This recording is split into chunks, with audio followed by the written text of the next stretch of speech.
السلام عليكم ورحمة الله. أهلا بكم إلى هذه الحلقة من برنامج من الداخل عبر قناة الميادين. معكم زينب صفار. لعل روجر ووترز مغني موسيقى الروك الذي اشتهر لسنواته مع فرقة بينك فلويد العالمية، وعقب اليوم العالمي للتضامن مع فنزويلا في 23 من فبراير شباط، حيث وقفت الحشود من الناس في مئات المدن حول العالم، كما العديد من المثقفين والفنانين والأكاديميين والناشطين والنقابات العمالية والمنظمات الشعبية، وصرخت مناهضة التدخل والعبث الإمبريالي بقيادة الولايات المتحدة الأميركية في فنزويلا وشؤونها. أرسل روجر ووترز رسالة بسيطة إلى الشعب الفنزويلي: يا شعب فنزويلا، نحن ندعمكم، الملايين معكم في جميع أنحاء العالم، الملايين معكم على الرغم مما قد تقرؤونه في الصحف. نحن نحبكم، كلنا يتمنى لكم الخير ونحن معكم. ويختم روجر ووترز رسالته بالتوجه إلى غوايدو وإلى أسياده في واشنطن قائلا: ارفعوا أيديكم عن فنزويلا، ما تقومون به غير أخلاقي وغير قانوني. للإضاءة أكثر على آخر التطورات من الداخل في فنزويلا، يطيب لنا أن نستقبل السيدة غلوريا ريفا، الناشطة الأميركية المناهضة للحرب، والتي تتمتع بعقود من الخبرة في الكشف إعلاميا لحقيقة ما يجري من نقاط النضال العالمية. غلوريا سافرت إلى العراق وخلال فترة العقوبات، وإلى يوغوسلافيا أثناء القصف، وإلى فيرغسون عند اندلاع الأحداث والتمرد، وأيضا وقبل بضعة أشهر إلى المكسيك لتقديم تقارير عن قافلة اللاجئين، واليوم تقود وفدا لتقصي الحقائق في كراكاس. غلوريا ريفا, welcome to من الداخل from the inside, ma'am. Thank you very much for the invitation. Great to have you, ma'am. Well, Gloria, we would appreciate to listen to your progressive perspective and your first-hand views and observation on the current situation in Venezuela today, particularly at the time, for example, that when we are talking today, just recently there was a kind of summit in Colombia, the Lima Group Summit, and where U.S. Vice President Pence threatens war in Venezuela at this particular summit. And he said, quote, "There is no turning back. A new day is coming in Latin America, in Venezuela and across the Western Hemisphere." What's going on, Gloria? Yes, well, the U.S. is setting itself up for a great clash with the rest of Latin America and many other countries. Because as you know, this past weekend, the date that the pretender John Guaido set of February 23rd failed completely for the United States. It was the U.S. that thought up the idea of bringing the so-called humanitarian aid to Colombia, because Colombia has a very right-wing president and a majority right-wing National Assembly, but a country that has been in alliance with the U.S. for many years with military bases. So the U.S. thought it had the position to try to intrude into the country at two principal bridges. I was at one of the bridges in the Tienditas Bridge, and the other bridge, the Simón Bolívar, was where there was huge violence. And yet the National Guard, Bolivarian National Guard, the youth and the older people who were the civilian militias, held back the terrorists who were trying to break through the line to get to the Colombian border and receive what they claim was humanitarian aid. It didn't happen. And what happened instead at the bridge was violence by fascist gangs. So this week, even though the Lima Group, the Latin American countries that agree with the United States against Venezuela, they met on Monday, and it was a miserable failure for the U.S. And today, in fact, the U.S. is licking its wounds. It has to figure out what to do. But as you said, Vice President Mike Pence said there's no going back. And that's why I think there's going to be a clash. The United Nations... And he said, excuse me, Gloria, he said that all options are on the table. Yes. Well, you see, the same with Vietnam. The same with Afghanistan and the very lengthy, the longest war now in Afghanistan, the war since 1991 against Iraq. The U.S. has not won its wars, its major wars. And at the same time, it took years to leave Vietnam and it has taken years to leave Afghanistan because even though they failed, they can't admit it. They can't admit that the U.S. military is failing, even though it causes many, many deaths of the people. So now they don't believe that they can fail with Venezuela. And I think it's still a very dangerous moment for Venezuela, but more and more of the world, key countries like Russia, China, Turkey, Iran, Mexico, and the people of the world are with Venezuela. Right. Allow me here to ask you something. I would like you to clarify, Gloria. Venezuela's UN ambassador, Samuel Moncada, said, quote, "At this moment, humanitarian aid is a colonialist aid to justify the war." Why has the Venezuelan government rejected food supplies and ordered to prohibit these supplies from entering the country? The aid that the U.S. provided, the more public aid was military rations, the kind of food, I guess you could say, that no Venezuelan or civilian would accept. It's strictly for a military at war. But the bigger reason is that it's intended to provide an excuse for the U.S. to say one more reason that President Maduro must be ousted because the people are starving. It's a lie. I have been here for more than 2 weeks now, and I've traveled everywhere in the country. But if you saw what happened on Saturday during the violence of the fascists at the border of Colombia and Venezuela, 2 huge trucks, tractor trailers, were firebombed by the terrorists. And in the ashes, in the days after, they found artifacts for bomb making. They found wires, metal, the kind of ingredients needed for bombs and terrorism. This would have been an invasion, basically.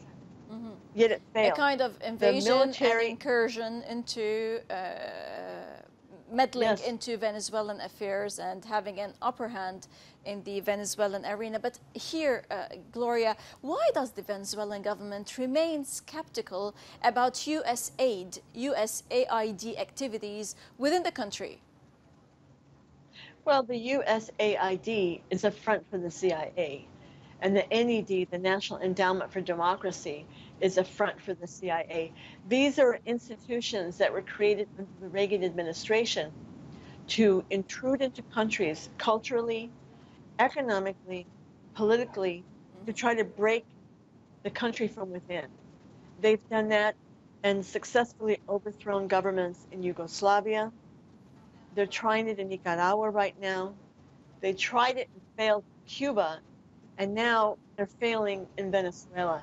The USAID may bring a few things that may be of use to people, but it provides a band-aid for a crisis that the same United States causes. For example, the sanctions imposed by the U.S. against Venezuelan banks, against the property of Venezuela in the U.S., the oil industry, has created the loss of tens of billions of dollars, and the U.S. is offering crumbs, maybe 20 million. There's an interesting fact that the vice president of the PSC stated. Diosdado Cabello spoke publicly recently, and he said that the U.S. aid, so-called aid, was 70 tons. But the food that Venezuela distributes in the western part of the country alone, in the Andean region, is 12,000 tons. So it was simply for a show, a media show. Right. Now, when talking about the media, Gloria, the media chorus supporting U.S. overthrow of Venezuela's democratically elected government has for years pointed to the country's economic crisis and economic policies to justify regime change, while whitewashing how years of U.S. sanctions have strangled the Venezuelan economy. Are the sanctions the only option and reason and the cause for the deteriorating economic crisis in Venezuela? And is what is taking place in Venezuela today in its depth related to the economic crisis? Yes, I do believe that the U.S. economic campaign of 20 years, both the sanctions recently since the last 4 years, but also the U.S. direction to the Venezuelan corporations in how to manipulate the currency, how to hoard the goods. This is all under the direction of U.S. agencies. It's been a long economic war, but the biggest blow has been the U.S. sanctions. Mm-hmm. In the last year, in 2018, Venezuela was purchasing medicine 5 times for vaccines, for diabetic medicine, and other essentials. And even though Venezuela has the money, the U.S. banks blocked the entry of that medicine into Venezuela. About 10 days ago, Qatar was sending medicine that was purchased by Venezuela, and as it flew through Spain, Spain captured the medicine and returned it. Mm-hmm. So some countries are in alliance with the U.S. in a very shameful way. But you see, when you cannot function normally as a country and your bank accounts are frozen, then the rest of the country suffers enormously. Right. Now, allow us to stop, Gloria, for a short break, and then afterwards we're going to talk and detail a bit about the provocations that took place on the border with Venezuela. إذا فاصل قصير ونعود. لا تذهبوا بعيدا.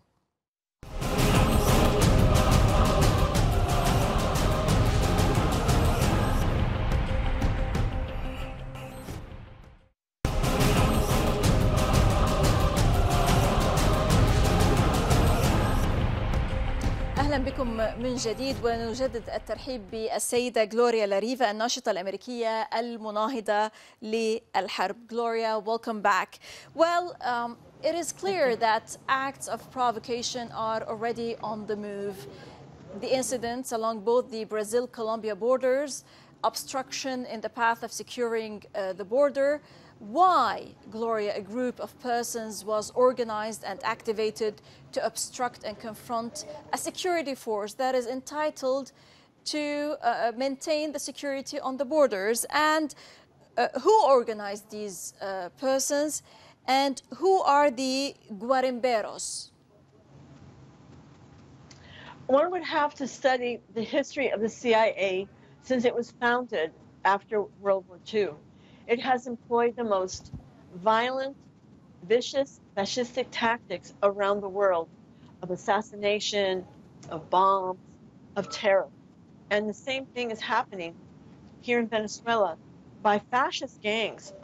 What happened at the Simón Bolívar Bridge, one of the 2 bridges of the crossing with Colombia, it's a town, the bridge is right placed in the town. And there was a narrow road in which the fascists surrounded the pro-revolution people who were young and old, militias, and then the National Guard of Venezuela was there. The gangs were in Colombia. They were producing Molotov cocktails. These are Venezuelans brought into Colombia, and they were making Molotov cocktails in front of Colombian television. The Colombian police were there and did nothing. These fascist youth threw the bombs at people. They burned 4 Bolivarian National Guard, including one young man who was burned on his face very seriously. They were throwing many rocks, and it's between 130 and 200 people who were injured by the violence. 15 hours of solid struggle to defeat the fascists, but they were defeated, and peace was restored on the bridge. I think that's the important thing. Venezuela proved that it is maintaining the peace regardless of the attack. I've been here for more than 2 weeks, and everyone is talking about the desire to keep the peace. Are the Venezuelan people aware of what is being planned for their country and against their country? I mean, many scenarios are in the making, like there's a kind of a new white helmet scenario unfolding in Venezuela. Well, there is certainly a large section of people from the very rich who want to see U.S. troops and all that that entails, which means violence and war.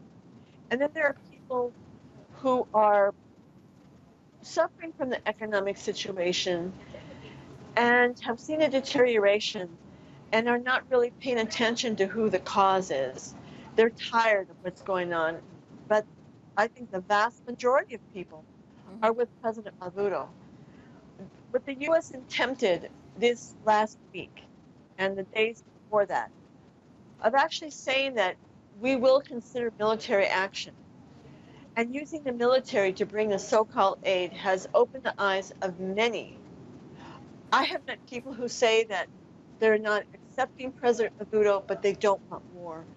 And I think that it has strengthened the Bolivarian forces. It has strengthened the people who defend President Maduro, and I think has made people more alert, more prepared. Maduro called for 2 million people to join the militias. We're already seeing people incorporate themselves. And the U.S. is really calculating this in a very erroneous way, as they always have. They made a mistake about Vietnam. They mistook the strength of the people of Cuba, for example, with the Bay of Pigs. Many, many different examples. But we really hope that the U.S. is permanently defeated in this. What it would take is for the world movement to keep supporting Venezuela. It's been very inspiring to see countries come to Venezuela's aid with true solidarity. Russia, China, Iran, Turkey, and even the Palestinian people. Right. It's very heartening to see that the Palestinians have come forward. Now, do you think, Gloria, that Venezuela is a historical watershed? And what about the geopolitical outlook for Latin America? Ever since President Obama's election and presidency, when the first international act against Latin America was the overthrow of President Zelaya in Honduras, we've seen a major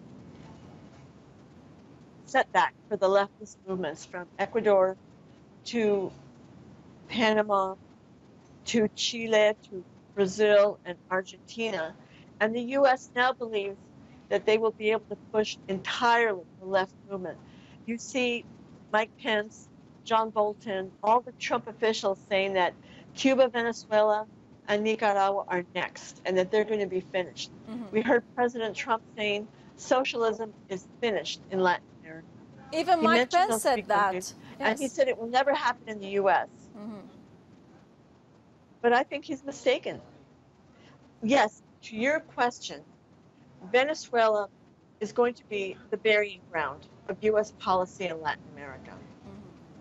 Now, Gloria, you have traveled to Venezuela many times since 1998 when Hugo Chavez was elected president, where you have engaged in discussions with leading members of the Bolivarian Revolution, including the late president as well as the current president, Nicolas Maduro. To what extent do you believe, according to your observations, that the Bolivarian Revolution has actually improved people's lives? I came the first time actually in 2001 when President Hugo Chavez still had a very large opposition in the National Assembly. That has changed now. But I remember walking with him in a march where many poor people were approaching him with little tiny papers with their name, people who had no home, who had no job, who were very poor, and they were pleading individually with him, coming to him. He was very accessible. Now you have institution. You have the CLOP, massive food distribution to 6 million people. You have 2.6 million new homes created for the Venezuelans. That means almost 10 million Venezuelans benefit. And they're going to build, in the next several years, 7 million homes. That will complete the need of housing for the whole country. You have free health care with 22,000 Cuban doctors and many young Venezuelan doctors who are serving the people. Education. 45 universities and colleges have been built. Yes, much progress. Right. Now, observers note, and this is my last question for you, Gloria, that the people of the U.S. are being relentlessly fed a litany of lies and distortions meant to prepare the population in the U.S. for a new war. And also, investigative historian Eric Zeus closes his article, "What the Press Hides from You About Venezuela," by asking a question: how can the public in a country such as the U.S. democratically control the government if the government and its press are lying to them like that all the time and so routinely? Your comment, ma'am. Well, virtually all the U.S. Congress is on the side of the Pentagon and the corporations because they're part of the system. When Gaza was being bombed and Israel ran out of weapons in 2009, the Senate voted 100% to send emergency weapons and bombs, missiles to Israel. That's how shameful the position of the U.S. government is in all its aspects. And so it would really take the people of the U.S. to open their eyes. I believe now they're becoming more aware. Certainly now they know where Venezuela is. Hopefully. Last Saturday, there were 100 marches in the United States. Right. That's major. Right. Gloria, Reva, National Coordinator of the Cuba and Venezuela Solidarity Committee, a labor, community and anti-war activist. Thank you very much, ma'am, for joining us from Caracas, Venezuela. Thank you. والشكر لكم مشاهدينا الكرام على طيب المتابعة. للمزيد من التواصل بريدنا theinside@almayadeen.net وصفحتنا على الفيسبوك من الداخل. من كل فريق عمل برنامج من كل الميادين، السلام عليكم ورحمة الله.